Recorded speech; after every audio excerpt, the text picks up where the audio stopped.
pessoal, Dr. Renato por aqui. Hoje nós vamos falar de duas vedetes muito importantes da medicina circadiana, que são a mitocôndria e o cloroplasto.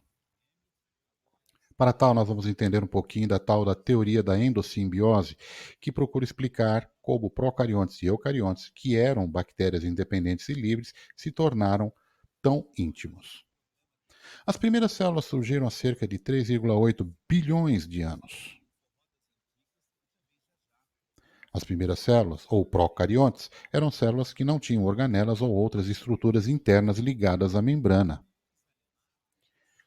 Foi só aproximadamente 2,7 bilhões de anos que surgiram os eucariontes com estruturas membranares internas. Segundo a teoria da endossimbiose, os eucariontes evoluíram a partir dos procariontes. Você deve estar se pensando aí nesse momento, como é que isso aconteceu? Bem, segundo a teoria da endossimbiose, os procariontes começaram a aumentar de tamanho. Isso provocou uma diminuição da razão entre a área de superfície e o volume celular. Inteligentemente, a célula começou a aumentar a sua superfície, promovendo a invaginação de suas membranas, que posteriormente se destacaram e formaram estruturas membranares internas ao redor do núcleo e outras organelas. Voilá, eis aí a primeira célula eucariótica. Mitocôndria. Bem, uma vez formada a célula eucarionte, vamos entender como é que o procariota, uma alfa-proteobactéria, foi endofagocitada, engolida por uma célula eucarionte. E aí acabou se tornando uma estrutura interna. Ela era uma presa? Ela foi um parasita? Bom, não sabemos. Mas, de qualquer forma, ela evitou a sua digestão e se tornou o endosimbionte, ou seja, uma célula que vive dentro de outra célula. Essa união foi útil para o eucarionte porque o procariota era capaz de usar oxigênio para produzir energia, ou seja, ele fazia a respiração celular.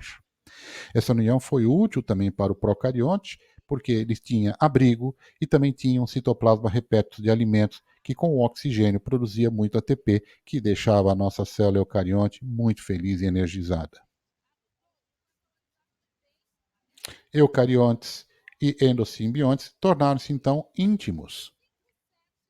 O endosimbionte acabou se tornando uma mitocôndria, que com o tempo tornou-se um endosimbionte obrigatório, ou seja, ela não conseguia mais viver sozinha sem estar dentro de uma célula.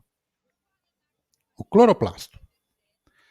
Da mesma forma que a mitocôndria, o procariota fotossintético uma cianobactéria foi engolfada e isso vai se tornar um cloroplasto. Este eucariota tornou-se um ancestral de algas e plantas. Nós sabemos que eles vieram depois porque as células vegetais têm mitocôndria e cloroplasto, enquanto as animais apenas mitocôndria. Qual é a prova disso? Bom, algumas evidências são interessantes. Mitocôndrias e cloroplasto replicam-se por fissão binária como as bactérias. As mitocôndrias, cloroplasto e bactérias podem ter uma única molécula de DNA circular. Porina e cariolipina são encontradas apenas nas mitocôndrias, cloroplastos e bactérias. Bom, cronobiologia e medicina circadiana mostram que quando deslocamos o nosso tempo de 3 milhões de anos do primeiro macaco para quase 4 bilhões de anos entendendo o surgimento das células, muito conhecimento pode ser transmitido para nós. E é por isso que mitocôndria e cloroplasto são tão importantes na área do estudo do envelhecimento, das doenças crônicas e do câncer. Basta fazer uma busca e você verá 38.700 resultados que falam sobre ciclo circadiano e mitocôndria. Por que isso é importante? Porque nós vamos entender, e ao entendermos o desenvolvimento do cloroplasto, o desenvolvimento das mitocôndrias, quão importante isso se faz no estudo das doenças que estamos presenciando nos dias de hoje. A teoria da endossimbiose traz um viés interessante porque ela mostra que existe uma fabriquinha de energia dentro de nosso corpo que, sem dúvida alguma, é muito importante para o funcionamento correto. E a sinalização circadiana se desenvolveu em função dessas estruturas.